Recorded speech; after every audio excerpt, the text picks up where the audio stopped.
E seja muito bem-vindo a mais um episódio aqui do Mini Prosa, seu canal favorito para discutir os melhores tipos de queijo. Queijo cheddar, queijo coalho, queijo branco. Qual o melhor queijo dessa temporada? É isso aí. E de vez em quando a gente fala de livros e de narrativas e da forma como eles afetam as nossas percepções sobre nós mesmos e o mundo ao nosso redor. Eu sou Guilherme Makoto e hoje nós vamos falar de um livrinho português de Portugal. Estamos falando de Amor de Perdição, essa obra aqui contundente, esta obra de Camilo Castelo Branco, já muito estudada, já muito discutida. Esse aqui vai ser mais um vídeo da série Livros que eu estou pegando da biblioteca escolar da minha irmã, porque eu fui xeretar nas coisas dela, sempre acho alguma coisa interessante. E aqui tá mais um livro que ela leu na escola, mas vamos discutir sobre ele, fiz umas pesquisas e simbora!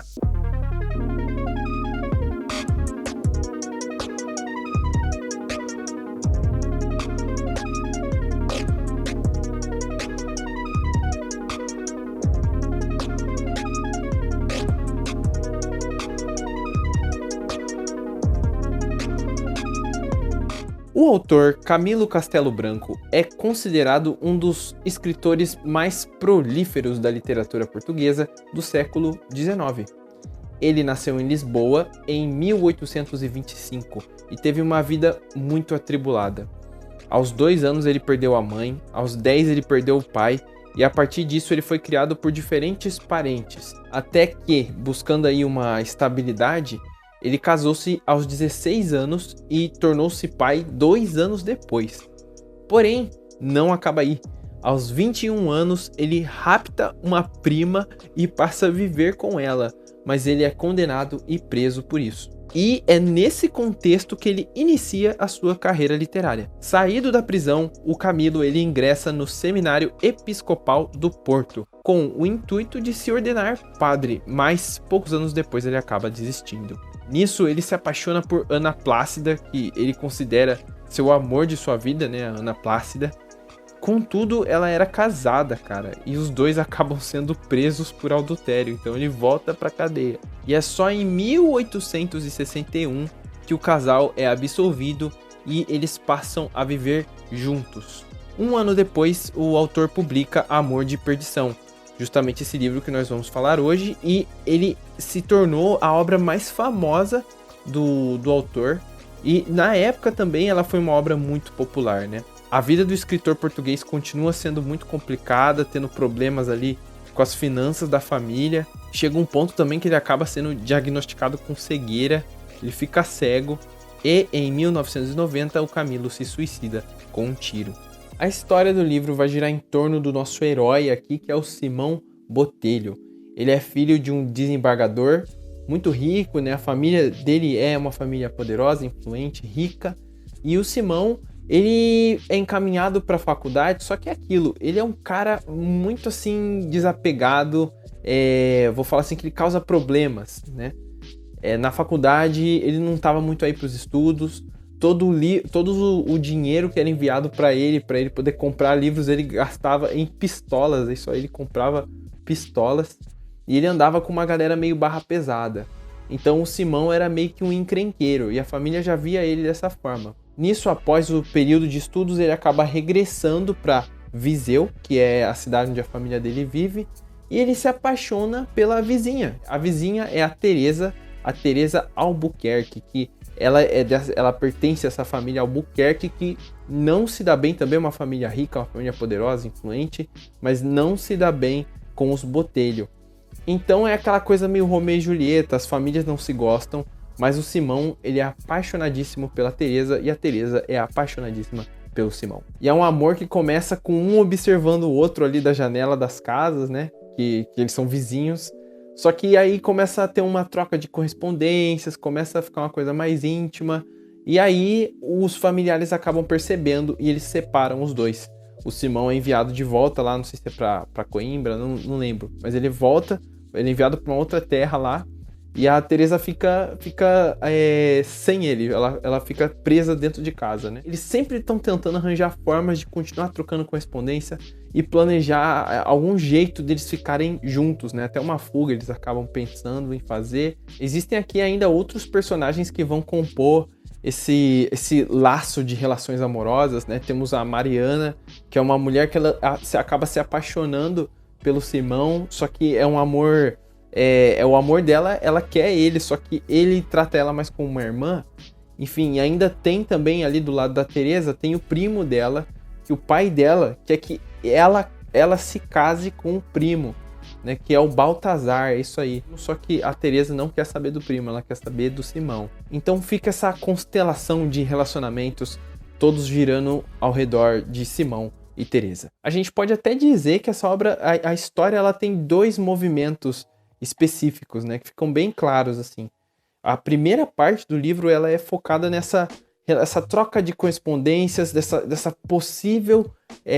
possível encontro entre a Teresa e o Simão. Eles ficam elaborando formas, ele fala que vai visitar ela, e o que acontece é que chega um momento em que eles estão prestes a se encontrar, só que o Simão acaba tomando ali, ele acaba, vou falar aqui, matando um personagem por amor a Teresa, e essa morte vai fazer com que o Simão ele vá para a cadeia. E aí essa segunda parte do livro é focada no Simão na cadeia, né, simplesmente aguardando ou aceitando esse triste destino dele nunca mais conseguir ver ou se encontrar com a sua amada Teresa. E a Teresa também sofrendo lá, que ela é enviada para um convento. Então ficam os dois extremamente separados, só trocando correspondências, assim, e aceitando o triste destino, vamos falar assim. O livro, ele é considerado pelos pesquisadores, os estudiosos, como sendo ultra romântico, né? Ele pertence a essa escola, a esse movimento literário ultra romântico, porque existem várias características que a gente consegue classificar essa história dentro desse movimento literário. Aqui nós temos aquela questão do pessimismo, né? Os personagens eles aceitam aquele destino trágico, como se a vida fosse uma parada, ela é trágica mesmo, não tem o que fazer, vamos aceitar. Tem a coisa do egocentrismo, muito focado no eu, né? Nas emoções dos personagens. Aqui um traço bem marcante é isso, que a emoção ela supera a razão. Os personagens são muito levados a agir pela emoção. E dentro disso, uma forte característica aqui, que também define esse livro como ultra romântico, é que os personagens eles levam os sentimentos até as últimas consequências, tá ligado? Eles vão até o fim, assim, eles morrem por amor, sabe? Eles matam por amor. Eu amo muito a fulana e eu preciso fazer isso, eu vou aceitar a minha tragédia da morte, mas eu vou fazer isso aqui, sabe? Essa coisa, assim, bem melodramática, não sei, talvez pros padrões de hoje, né? Então, talvez se você for ler agora, você vai até ficar um pouco assim, caramba, mas isso aqui é demais da conta, rapaz. Isso aqui tá demais da conta. Mas tem algo nessa história que difere ela um pouquinho das outras classificadas como ultra românticas, né? É que ele tem um pezinho no realismo, sabe? Os pesquisadores também, os estudiosos vão dizer que ele tem características pré-realistas. Quer dizer, esse realismo que é um movimento que vai suceder o romantismo, né? Uma outra escola, um outro estilo literário que vai suceder o romantismo ali em Portugal. Esse livro vai conseguir captar algumas das características que estavam por vir. Uma delas, que é muito nítido aqui, é a questão da crítica social, a questão da sátira. Existe uma cena que é no convento, quando a Teresa é enviada para o convento, que o autor brinca muito com a conversa das freiras, sabe? As freiras, elas ficam se alfinetando, elas ficam fofocando umas sobre as outras, assim. Tem uma freira que ela vai no bar, ela fica com alguns caras lá, alguma treta assim. Aí as freiras começam a falar, essa aí não é santa, não sei o quê. Sendo que elas também têm os seus pecados, não sei dizer isso, não sei se é bem essa palavra, mas a questão é que ele tira um pouco de sarro ali desse contexto de um convento.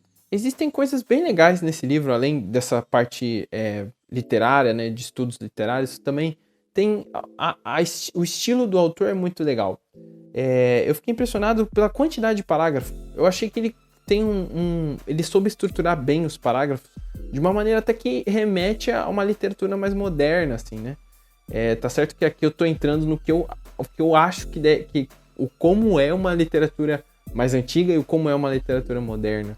Então posso estar errando aqui, mas o que eu quero dizer é que os parágrafos são bem espaçados, a narrativa corre bem rápido. E outra coisa também é que o autor, ele faz constantes intervenções, ele se apresenta como um autor que conhece a história, está contando ela pra gente, e ele tem essa liberdade de fazer intervenções para fazer comentários, fazer algumas suposições filosóficas, o que é o amor, o que o leitor está achando agora. São recursos que, de certa forma, ele anuncia desde o início do livro, né? Lá no começo do livro, ele já fala que essa história que vou narrar aqui, ela tem relação com os parentes, já começa a descrever, começa a dar um histórico da família dele, e aí sim ele entra na narrativa do Simão Botelho. Ele até cita ali no começo do livro que ele está fazendo uma investigação, né, que ele encontra em alguns escritos, alguns artigos que ele encontrou no cartório, falando do destino desses personagens dos quais ele vai narrar a história.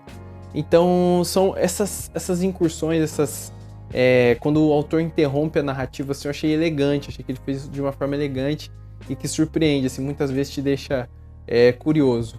Só que também, às vezes, você quer a história, né? E aí fica aquela coisa, assim, às vezes, é legal isso aqui, mas, pô, cara, e o que vai acontecer agora? Você não pode me deixar, pode pular esse trecho só pra me falar o que tá acontecendo, sabe? No mais, aqui, jogo uma curiosidade final para finalizar o vídeo, é que ele escreveu em 15 dias. Escreveu em 15 dias, segundo o autor, ele escreveu esse livro.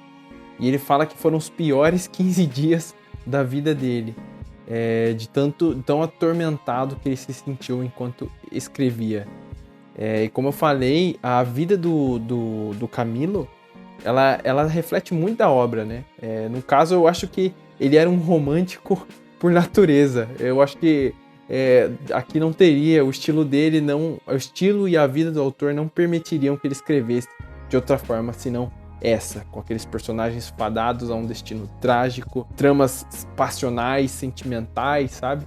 Apesar de que, segundo eu pesquisei, ele também escreveu a variedade de livros que ele escreveu é muito grande, tem até livro de terror ali no meio, livro de comédia, sátira, assim, sabe? Então fica aí a dica para você desbravar as outras obras do Camilo Castelo Branco, beleza?